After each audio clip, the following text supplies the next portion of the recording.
忙しいっぽくない？思った。珍しいよね。二人じゃ初じゃない。確かに。うちなんでお互い誘わない族すぎてやばいよ。予定立てれないと立てれないと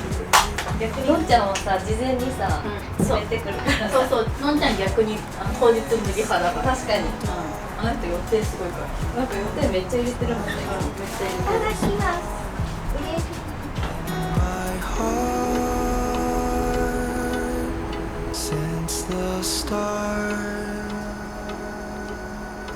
1日目だけで1時間かまった。やばい。いやいや、なんでか。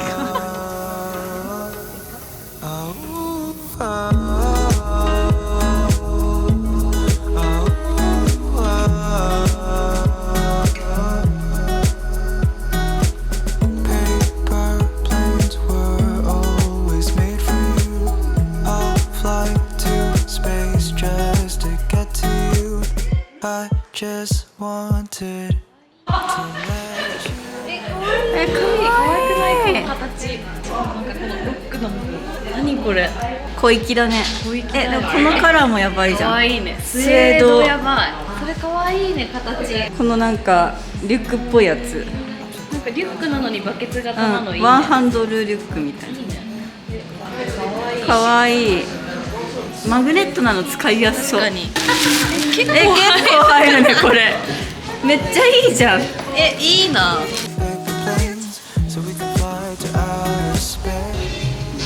可愛い。いいね肩の。どうする？どうしよう。でも冷静なの。そうだね。そうだよ。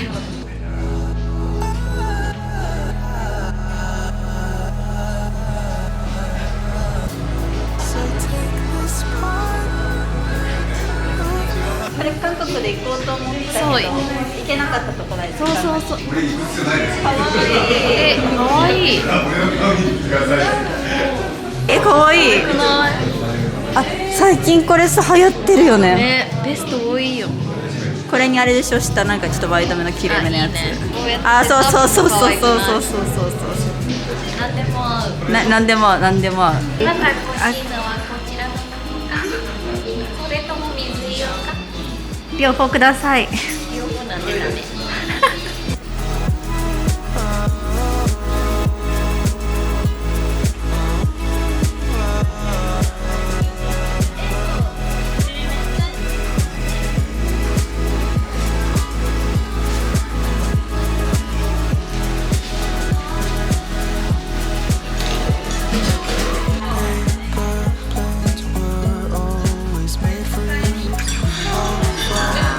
すごい丁寧に入れられてる。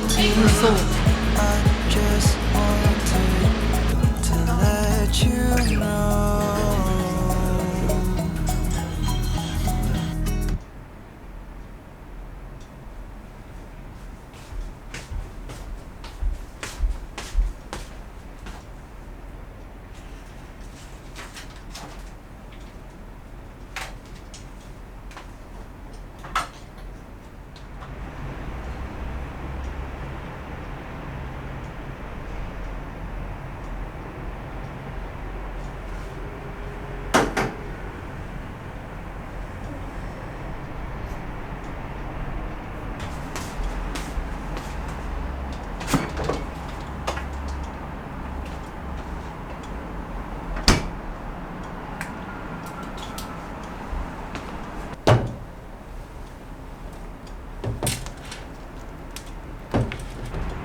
こんにちは。まだまだ全然暑いですけど、9月になってもう早く秋服が着たくてうずうずしています。それでここ最近私の大好きなマリメッコのプレフォールコレクションの商品が続々とお家に届き出したので、私が今年の秋にゲットしたアイテムを紹介しながら秋の初めのコーディネートを組んでいきたいと思います。まず1つ目、私がこの秋に注文したのはこちらのマリデニムです。なんとマリメッコからデニムラインが出たということで、もう私ねデニムラバーで本当に毎日デニム着てるぐらいデニム大好きなので、もうちょっと1本ね持っておかないとと思って購入したこちらのウニッコ柄のデニムです。こういう感じでウニッコ柄がデニムにプリントされてるんですけど、デニム地なので柄物とはいえカジュアルに日常的に着れるデザインになってるかなと思います。あと可愛いのがこの後ろのところですね。ここのところもねちゃんとウニッコ柄になってて、これが可愛いからベルトを締めずに着たいなと思ってます。はい、着てみました。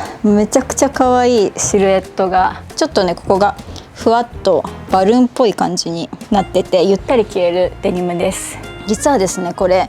一番小さいサイズのマリデニムを購入したんですけれども、それでももうかなり大きくて、これはちょっと履く前にお直しに出して6センチぐらいウエストをね詰めました。6センチ詰めて腰履きのゆるっとカジュアルに着れる感じになったかなと思うんですが、上はこういうぴったり体に合ったニット T みたいなのを着て秋の初め過ごしたいですね。こういう感じでレザーのバッグ持っちゃったりしてお出かけしたいなって思うし、少し寒くなってきたらレザーのジャケット合わせてもめちゃくちゃ可愛いかなって思います。あとはまだまだ暑いので、これから少しね涼しくなってきたらこういう肌が透けて見える鍵編みのニットみたいなものにマリデニム合わせても可愛いかなと思います。足元に差し色で赤持ってきたりして、あとはこういう小さなねナイロンバッグみたいなのを持ってちょっと本屋さんにでも行きたいなみたいなそういうコーディネートをねしても可愛いかなと思います。あとはねこんな感じでスウェットに合わせてめちゃくちゃカジュアルに着ちゃっても可愛いなって思います。ちなみにこのスウェットは最近韓国で買ったコダックのスウェットです。この白のレザーバッグも韓国で買いました。はい、前 Vlog でもね紹介したこの上のハイネックのトップス、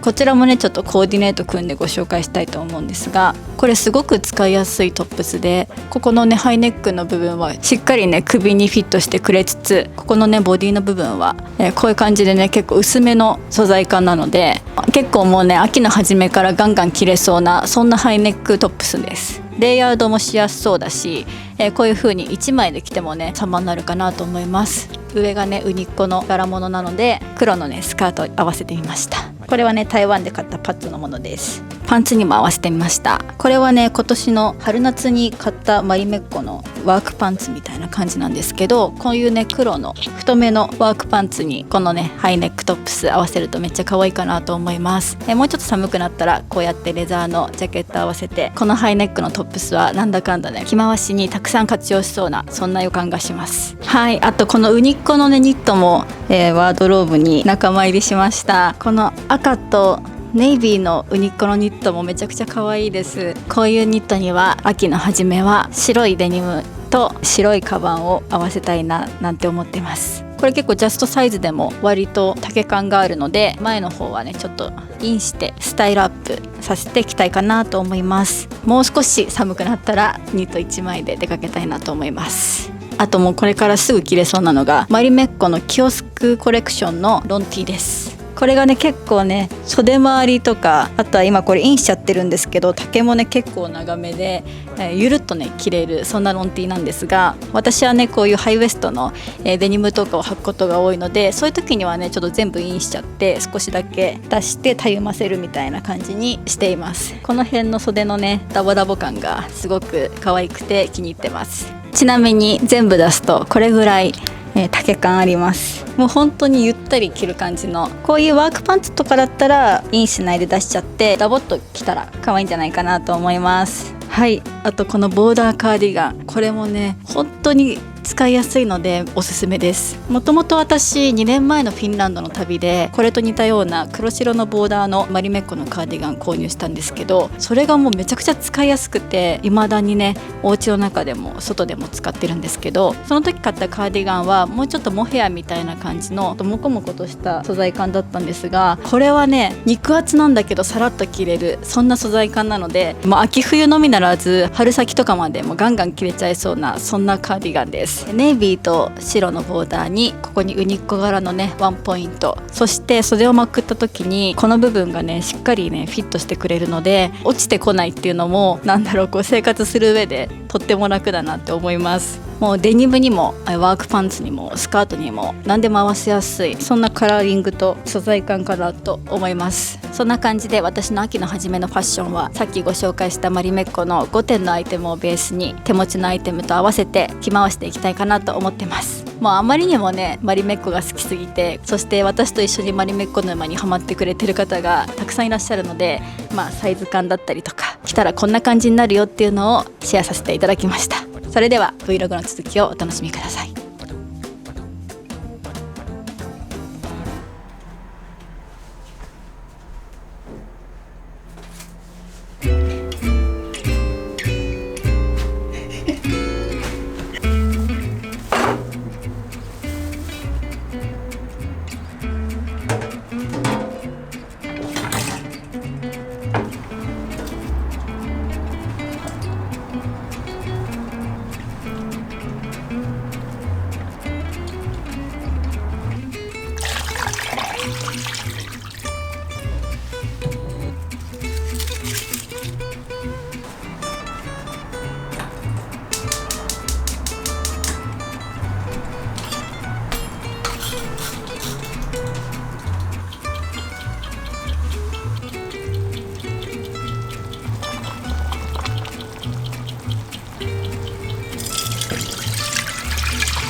ございます。い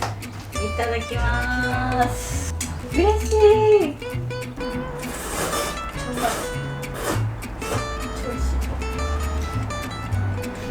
っちゃ美味しい。幸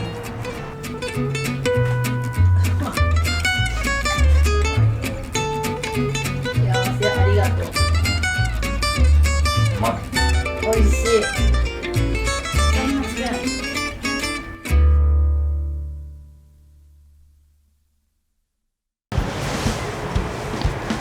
んにちは。こんにちは。また久しぶりですね。そうね。はい、2週明けてのラジオです。このラジオは私がこの家にアトリエを作って、そして私たち夫婦が半別居生活になったということで、私たち夫婦の今をお届けするそんなラジオとなっています。第12回目です。はい。よろしくお願いします。お願いします。ラジオが2週ぐらい空いたのかな。うん。その間に私たちは台湾に行き、そして私は韓国に行ってきました。今週はちょっとゆったり。そうからは旅が当分なくて、うん。12月ぐらいにフィンランドに行きたいなと思っています。はい。まあブランドの受注も終わって。あ、そうだ。ホリデーコレクションたくさんの方にご注文いただきまして本当にありがとうございます。ありがとうございました。お届けまでどうぞ今しばらくお待ちください。ということでここからクリスマスに向けて駆け抜けていきますけど。そうね。もう私の気持ちはクリスマスです。早くね。もう9月10月になった瞬間からもう私はクリスマスの気分で過ごすんだけど、ね、いや結構怒涛の 2,3 週間1ヶ月そうねだったね。なんか忙しかったね夏。あと今年もあと3ヶ月ですよ。早かったよ今年。早かった。なんかさもっとペースを落とそうって思ってたのに、ありがたいことにいろんなお仕事をさせてもらって、バタバタして、まあいい意味であるよあるよっていう感じで、そうね、ここまで来ちゃいました。しかもこの前ブランドのことについて一緒にやってくれてる会社さんと、来年の打ち合わせもしてそうもう来年の話ですよ。まあ来年1年間のねスケジュールと、私はやっぱクリスマスが好きだからまたホリデーコレクション何にしようって言って話して、めっちゃいい案が一つね浮かびまして、もう来年も楽しみに待ってください。来年のクリスマスを。結局今回ので3回目、第3弾出たのかな。ブランドから商品が第3弾だよね、だから来年も2回とか3回とか、2回か3回出せればいいね。まあブランドにしてはペースはさ少ないのかもしれないけど、その分一個一個ね時間かけて作ってて、より来年は一個一個の商品により時間かけてゆっくりこう皆さんにちょっとずつ進捗をお見せできればいいなと思ってます。バッグもさ結局1年ぐらい進捗見せて発売して、今回のノートカバーとかが割とこう企画から販売までが短かったから、初めてさいついつまでに出さないといけない。今まではさいいのができたら出そう、そういいのができたから出そうっていう感じだったけど、今回はいついつまでに出さないといけないっていう制限を設けてやったから、どうでした？まだまだでした。どうしてもねホリデーコレクション作りたいって思って、1回の試作を作ったりするのにすごい時間かかるんだよね。そうで、それでこの期限までに販売したいと思える商品なのかってとこまでにこぎつけるまでがもうバタバタで、だからなかなか皆さんにねお見せできなかったんだよね、途中の経過をね。そうだから来年はねお見せできる。なぜなら来年クリスマスにこれを作りたいってもうある程度決まってるから、全部見せますこれ作りたいと思ってますっていうのを、いやすごいよブランドをねやるってね本当に大変だなって、何でも大変なんだけど、商品を作るってね本当に大変だし、トレンドが移り変わっていくから、作ってるうちにトレンドが終わっちゃったら結局意味ないし、そういう意味でこの前韓国に行ってさ、もう韓国はもうよりこうトレンドの早いの一個一個が、確かにそういうイメージある。そうあっという間に流行ってたブランドが撤退したりとかするから、本当どうやってんだろうって、やっぱ自分がブランドやってるからさ、これはどうやって運営してるんだろうって思って、なんかその中でも一個ね一番これはどうやってって思ったんだけど、靴下ブランドなのね。靴下がメイン、靴下とキャップぐらいかな、靴下ブランドで店舗を構えています、ちゃんといいエリアにね、で店舗構えてて、店舗の中に従業員がもう5、6人いて、カフェもあるの。一応カフェスペースみたいなのあって、靴下1300円ぐらいなの、これ1個買ったら、まずステッカーを1枚ちゃんとしたやつあげます、プラス靴下を入れる箱っていうのを7種類から選んで入れます、プラスショッピングバッグも5種類から選びます、買った後にカフェのとこのドリンク、どうぞ、ププラスメロンを切ってメロンどうぞ食べてってくださいって言われて、これってどうやって運営してんのって。それ一足でも？で店舗も広いのね、うん、でなんかちょっとフォトスペースみたいなのあって、でもここまでしないと、韓国っていろんなブランドがこう乱立してるし生き残れないんだろうなって、日本ってそこまでじゃないけど韓国っていうのはやっぱりそういうおまけの文化とか、店内装飾とか、あと自分好みにカスタマイズするっていうのがないと、何のものでも売りにくくなってんだなって思って、どこ行っても自分好みにできるの、ファンデーションも自分のカラーに合わせて作れます、洗顔も自分の肌悩みに合わせて作れます、靴下もラッピングとかステッカーを自分好みにできますっていう、カスタム文化、カスタムがそうやって日本にも来るだろうなって思った。台湾とかはね、結構そのドリンクとかがさ、そうだね、氷の量とか砂糖の量とかで、なんかそういう食べ物系はカスタムできるの結構あるけど、雑貨とか、そういうので、ある種体験含めて購入するみたいなのが今トレンドなんやじゃん。そうだから体験ごと買うっていうのが今年流行りだしてるし、これがやっぱ日本にも入ってきて、いろんなブランドがそういう自分だけのオリジナルみたいなのを作れるものを販売していくんだろうなって、学びで、韓国はやっぱ定期的に行くべきとちょっと思ったね。なんかやっぱ女性の方がそういうトレンドはやっぱ多いよね。多い。全部教えるもんね。全然さ自分の生活圏内にさそういうのがないからさ、自分の生活圏やったらね、そのスーパー行ってさレジ袋いりますかいりませんかぐらいしかさね、キウイが安いか安くないか毎日朝ヨーグルトとキウイ食べてるんですけど、キウイのね安いか安くないかにものすごい反応してるよね。キウイ高いよたまにさ1個298円とかあってさ、これ買えんわと思ってさ、たまにさ98円セールやってるわけその時いっぱい買ってるよね。あと一時期さなぜかレッドキウイしかなくて、いやそうグリーンキウイなくて、なんか近所のスーパーからさグリーンキウイが消えたんよピンクだったかな、レッドキウイ、甘い系のね、そういちごみたいな甘さのね、そう一時期困っただけあったけどどうでもいいよそんなそうでも本当そういう感じで、ブランドちょっとやってるものからするとすごい学びだし、逆にやっぱそういうのでトレンド作っちゃうとそれはそれで難しいなっていう、流行りすぎちゃダメ。最近よく言うね、この友達とも話すんだけど、流行りすぎはダメだよねって、流行りすぎるとその流行ったブランドのものが本当は自分だけが知ってる、自分だけが見つけたと思ってたものなのに、みんなが持ってると突然興味が湧かなくなっちゃうみたいな。一定数天の弱な人がいるからね。そう私も天の弱なんだけど、やっぱそういう流行りを作りたいけど作りすぎてもいけないみたいな。そう難しいと思った。SNS ができてね、誰が何を持ってるってさもう全部分かっちゃうようになっちゃったから、あの人もこの人も持ってる、この人を持ってんだってなったら確かにね、別のもの欲しいっていう感覚が出てくるんだろうね。そう韓国はやっぱコスメが一番、コスメもだけど最近はバッグがすごい流行ってる。革のバッグがすごいいろんなブランドできてて、私も勉強になった、こういうデザイン感とか、こういう形とかが今流行ってるんだなとかトレンドなんだなとか、最近はバッグが流行ってんね、バッグブランドがめちゃめちゃ多い。買っちゃったもんねあとね古着屋さんが流行ってる。日本でもね、流行ってるからね。でもやっぱ古着はね日本が一番らしい、韓国の人が。そうなんだ。そうでも韓国でも流行ってて、まだ Vlog 出せないんだけど、行った古着屋さんは、やっぱ日本はさ服に焦点当てるじゃん、でも韓国はもう空間から始まってるって感じ。古着屋さんの空間演出した上で、ディスプレイ、だからねすごい古着屋さんなのに小綺麗で、古着屋さんじゃないみたいだった。普通のセレクトショップで買い物してるみたいな雰囲気、だからもうそういう、だから最近Y2K っていうか、もうほらうちらが若い時の流行りがまた来てるじゃん、だからさ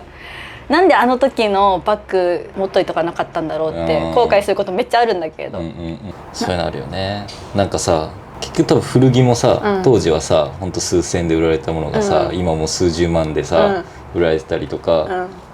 いろんなものがさようやく今30超えて、トレンドが回っていくっていうのはさなんとなく知識としてあったけど、本当に自分たちが初めて一周したと思うよね。びっくりした。30歳になって。お母さんにさ昔さこれ流行っててさ、なんだ言っといたお母さん20年前持ってたのにみたいなさ、あってさ、それがさ今来たのよ。だからさ今来てで多分もう一回さ離れるじゃん。で多分またさ20年後15年後とかって言ったらさ、やっぱ自分たちが45とか50ぐらいの時にもう一回来るわけ。今のがね。そうだからさなんか今物捨てれないんよ。そうなの。わかる？わかる。だからこの前コメントでね、ミクさん断捨離どうしてますかって、ミクさん物いっぱい貯めてますけどどうしてますかって言ったけど、今ねちょうど30代になってちょっといいもの買えるようになったじゃん、そのジュエリーとかも、でも捨てれないよ。マリメッコの服とかも綺麗に取っとくよ、だって20年後に超ヴィンテージの可愛いってなるのよ。なんかねそれはね、本当あなたの買い物を見てて思う。なんだろう、ちゃんとさ今買ってるものが浪費になってないんじゃないかって。いやなんか難しいけど、なんか確かになんかこれまた買うみたいな気持ちもあるよ、でもなんかこの時代の流れを見てると、これもう一周目来た時にこれとんでもない価値になるんじゃないかっていう、なんか投資の目線もなんか最近感じて、なんか全てになんかもうやめなよって言いづらいなって思ってきた。でしょ、だから最近私さマリメッコとかもさ周年物買うじゃん。このさ、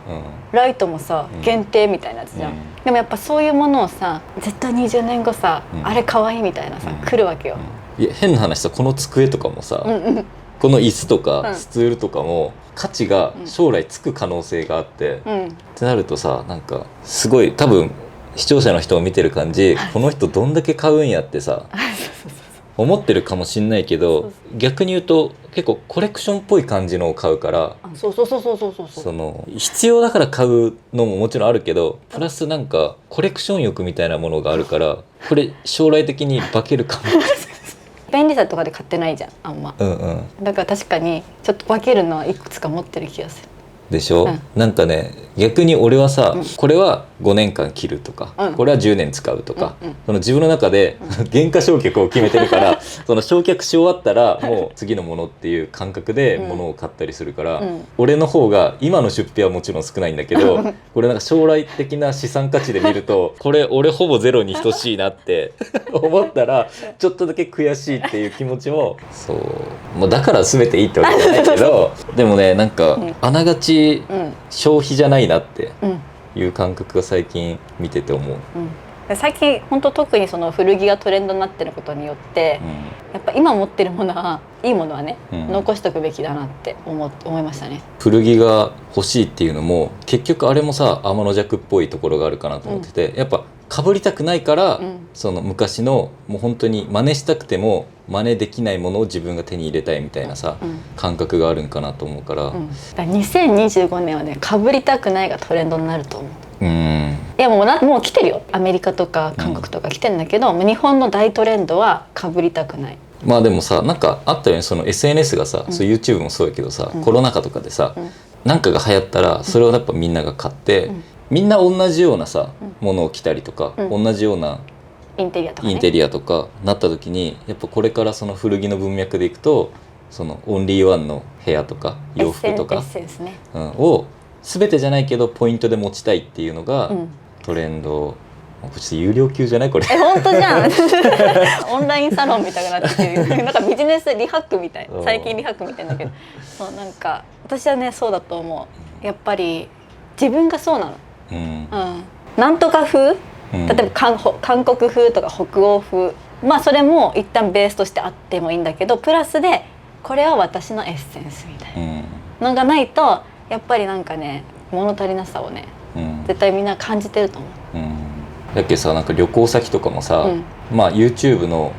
構造上さ、どうしてもみんなが行きたいところに行く方が検索がいっぱいしてもらえるから、まあ動画が再生されるっていうさ、ジレンマはあるけど、やっぱ誰も行ってないところに行くっていうのが、まあ来年挑戦するべき。ちょっといやもう有料金500ここからは500円課金したら見れますみたいな。いやそうなの。だからまあフィンランド大好きで何回も行きたいんだけど、フィンランドだけじゃなくて他のところとか、だからアフリカとか行きたい。今まで俺らどこ行った？覚えてる全部？一番最初の旅行動画ってフィンランド？ハワイ。あ、ハワイか。ハワイ、フィンランド、韓国、台湾、バリ、シンガポール、ニューヨーク、ロサンゼルス、タイ、ドイツ、ドイツ、フランス。意外と行ってない台湾に何回か行ったしねそう同じとこいっぱい行ってるもんねっていう感じか。うん。そもそもなんで旅行動画やりだしたの？それはやっぱなんかね、フィンランドに行った時に開花しちゃったんだよ。フィンランドもね、当時その YouTube 上ではそんな流行ってなかったんだよ。うわあ、ちょっと今のはいただけないですね。確かにちょっと今のはカットででもね、でもフィンランドは2年前はそんなに行ってる人いなかったよ。まあコロナ明けでね、一旦その海外旅行自体がね、そうみんなそわそわしてたから、でフィンランドの情報自体があんまりなくて行ってみたかったのね、でそれでなぜか跳ねたよねあれね。なんであれがあんなに再生いったのか自分でもよく分かんないんだけど、最初のハワイもさ、なんだかんだ結構再生してもらえてたよね。でもハワイはねメジャーだからさ、まあね、再生されるかもなって思うじゃん、検索でね。でもフィンランドは私でさえフィンランドってなんだろうって思いながら行ってたから、あの当時は。だからそのみんなもそんなフィンランドって候補地にそこまで入ってなかったと思うんだけど、なんであれがねあんなに突然再生数取れたのかよくわかんないんですけどでもね私は楽しそうだったの多分、ものすごく。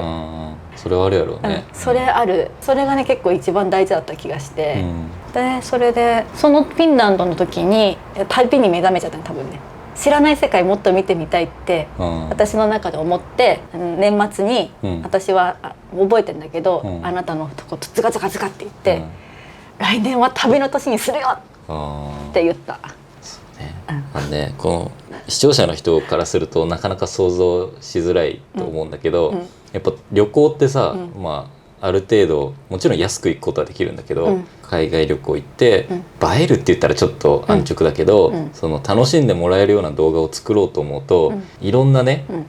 お金を出ていくっていうのは正直なところで、実際そのいわゆる広告収益みたいなところだけで、なかなか行こうと思うとね、特に2人だしね、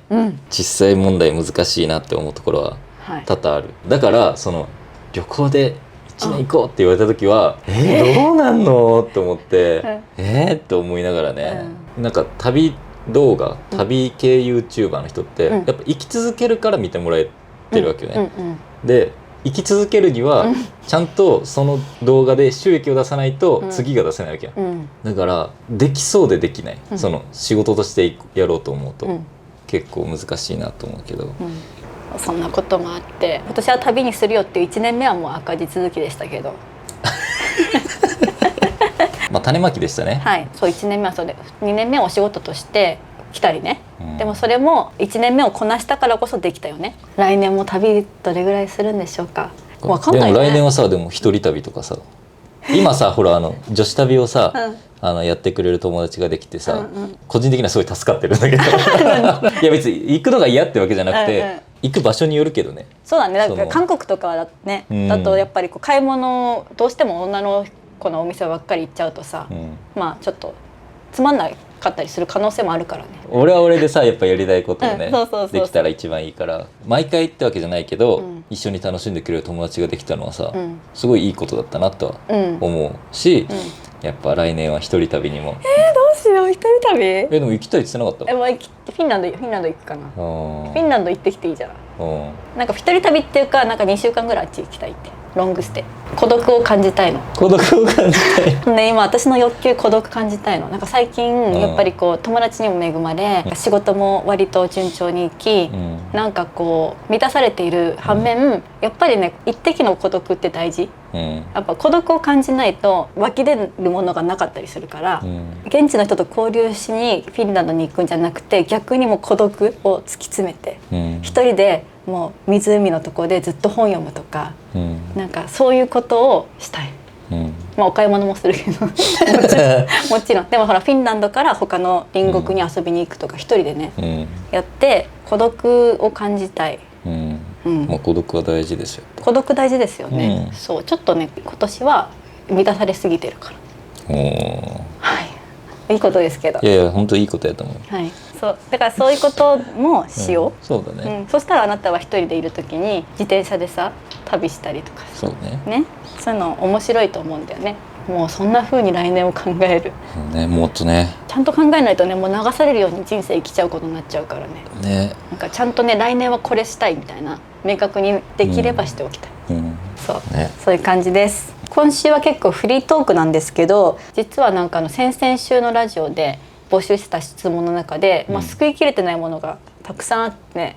その中で一つ興味深いものがあったので、それについてちょっと話してみようかなって思います。結構なんか繊細な今回質問なので、私たち個人の意見として聞いてください。いきますよ、質問です。お二人は子供についてどう考えていますか？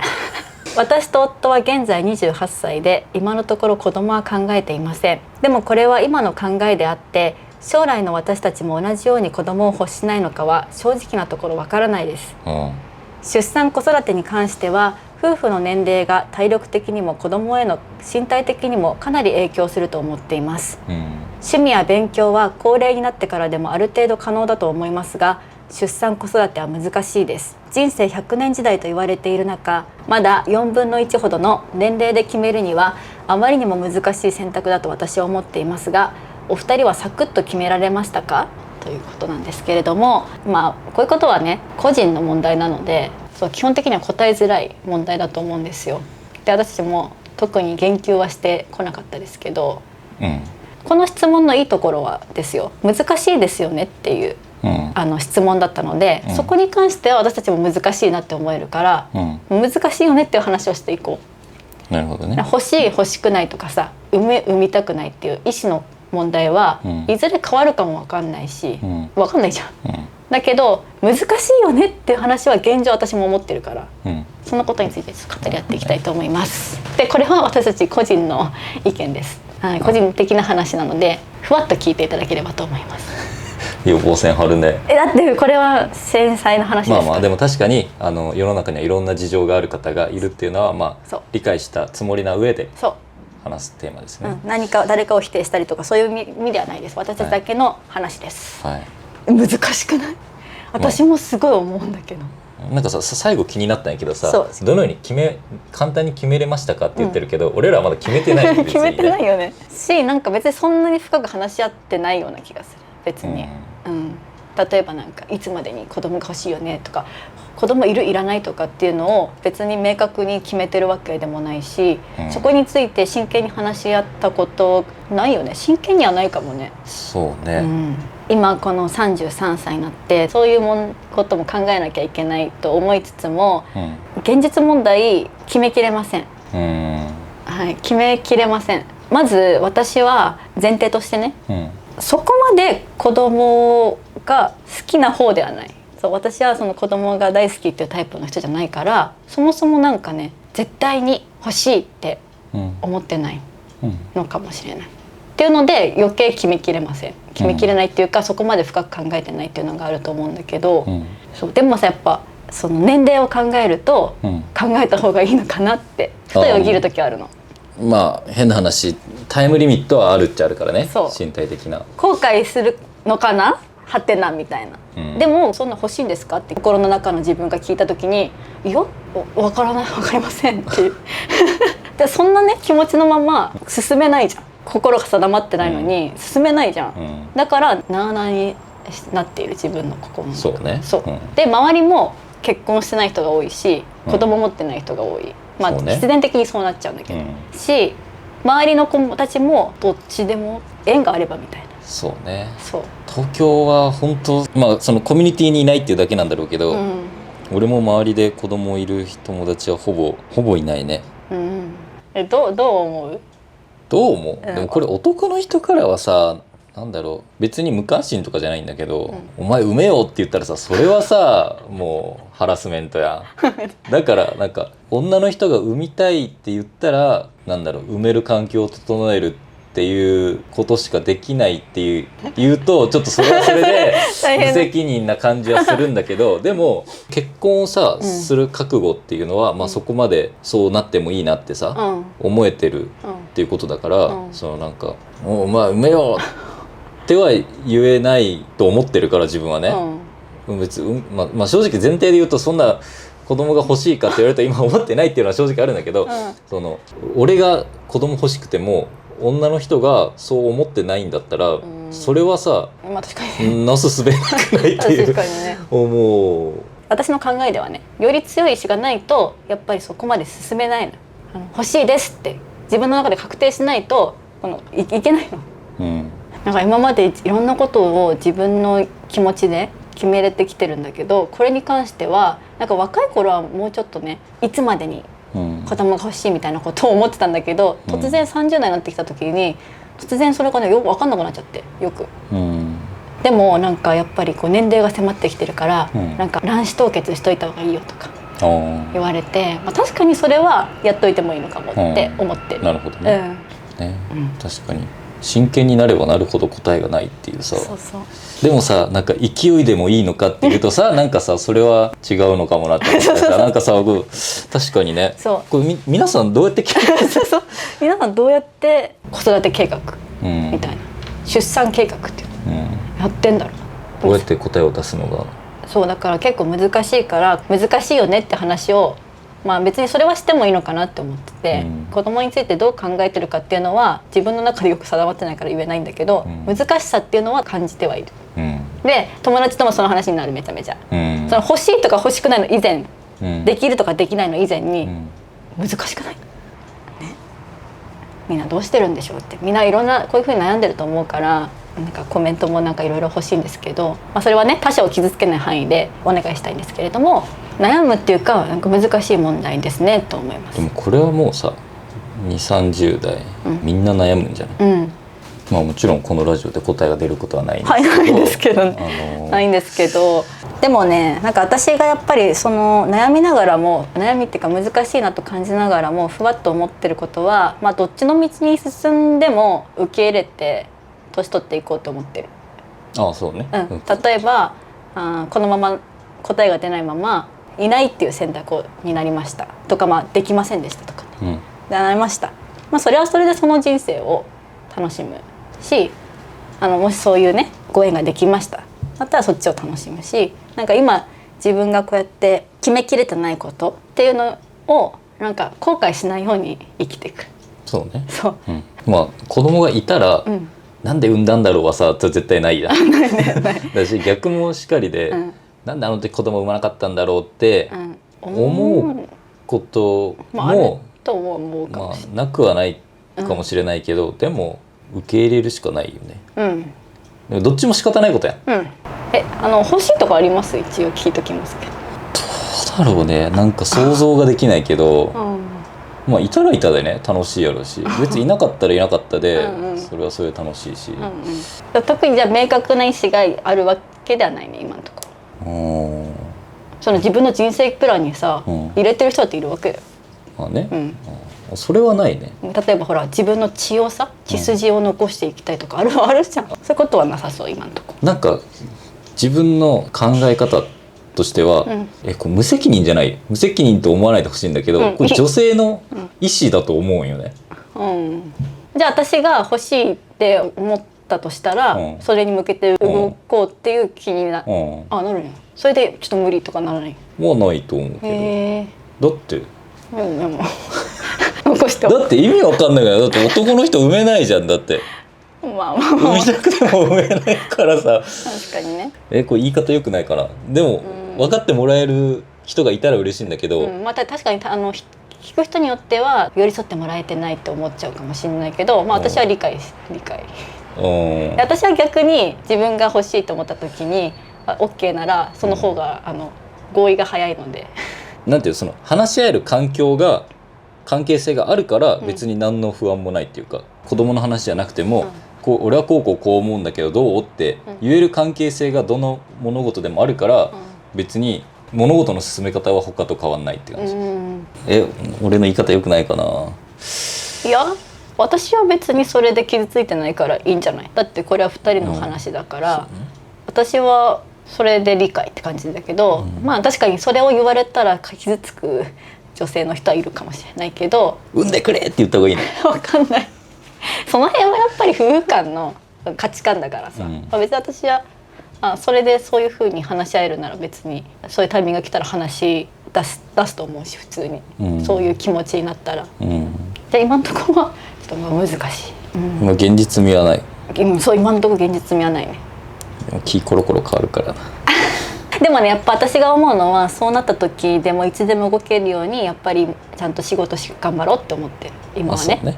そういう風になった時にちゃんとその選択取れるようにちゃんと仕事今頑張ってそうなった時にすぐに舵を切れるように、とりあえず今自分ができることをやる、目の前で、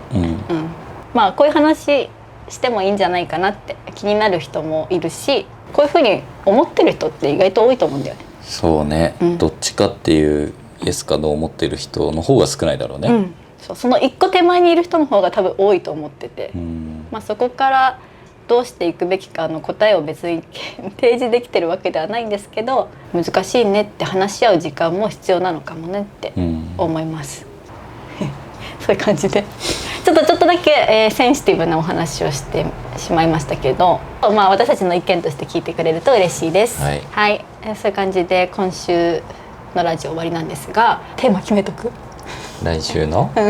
なんかまあトークテーマを募集したら、そうね、これについて話してほしいみたいなのがもしあれば、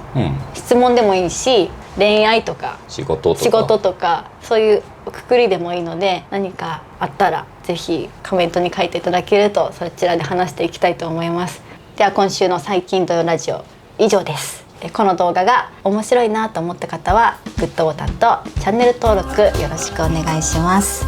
それではまた次の動画でお会いしましょう。いくでした。さよなら。